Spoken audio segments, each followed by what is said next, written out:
তোমাদের সাথে অনেকদিন ধরে ব্লগ ভিডিও শেয়ার করা হয় না, তাই ভাবলাম আজকে একটু তোমাদের সাথে ব্লগ ভিডিও শেয়ার করি। আশা করি তোমাদের পুরো ভিডিও দেখলে অনেক অনেক ভালো লাগবে। আসসালামু আলাইকুম everyone, welcome back to my another new blog. এই তো তোমাদের জন্য আজকে একটি ব্লগ ভিডিও নিয়ে চলে আসলাম। সকাল সকাল আমার মা দেখো নারকেল নাস্তা বানিয়ে নিচ্ছে।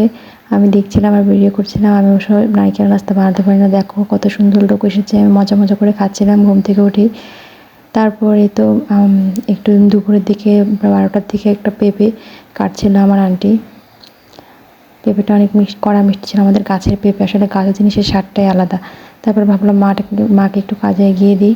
এতে আমি তারপর মাছ পেঁয়াজ তারপরে যা যা লাগে আজকে রান্না করার জন্য সব কিছু একটু কেটে ধুয়ে দিয়ে দিচ্ছিলাম। তারপর এই তো এখন আলু কেটে নিচ্ছিলাম।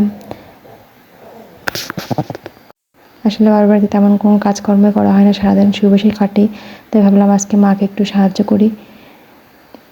তারপরে এই তো মাংসগুলো কেটে নিচ্ছিলাম। আজকে মুরগির মাংস রান্না করবে, শাক রান্না করবে, সেগুলি ভালো করে কেটে ধুয়ে নিচ্ছিলাম। মাকে একটু সাহায্য করলাম আর কি। তেমন আসলে কোনো কাজই করা হয় না, এ বাড়িতে আসার পরে সব কিছু মাই করে।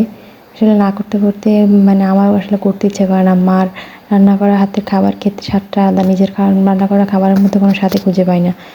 যত মজা করে রান্না করি না কেন, মনে হয় যে মা রান্না করার যে স্বাদটা সেটা আসলে আমার হাতে নেই। এই তো শাকগুলো ভালো করে ধুয়ে নিচ্ছি। তারপর আবার বেগুন দিয়ে শুটকি দিয়ে রান্না করবে, সেটাও পরে আবার কেটে ধুয়ে নিলাম।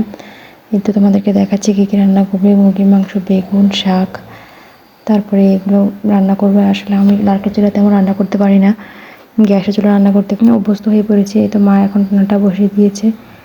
আমি আমার ভিডিও একদম শেষ পর্যায়ে চলে এসেছি। আমার ভিডিও এতক্ষণ পাশে থাকার জন্য অনেক অনেক ধন্যবাদ। আশা করি তোমাদের ভিডিওটি অনেক ভালো লেগেছে।